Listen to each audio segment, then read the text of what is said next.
నువ్వు బతికున్నంత కాలం ఈ లోకంలో నీకు తోడు నీడగా ఉండేది ఎవరు అంటే నీ శరీరం. అవును, మీరు సరిగ్గానే విన్నారు. నీ శరీరం. చుట్టాలు స్నేహితులు శాశ్వతం కాదు. డబ్బు వస్తుంది పోతుంది. నీ శరీరమే నీకు సిరి సంపదలు. దీన్ని జాగ్రత్తగా చూసుకోవలసిన అవసరము బాధ్యత రెండు నీపైనే ఉన్నాయి.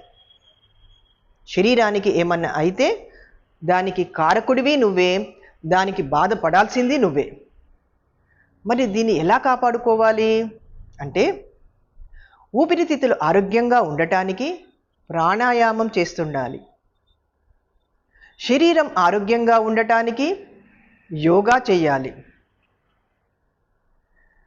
పొట్ట పేగులు ఆరోగ్యంగా ఉండటానికి పోషకాలతో కూడిన ఆహారాన్ని తీసుకోవాలి.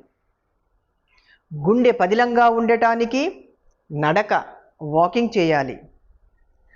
మనసు ఆరోగ్యంగా ఉండటానికి మంచి ఆలోచనలు చేస్తుండాలి.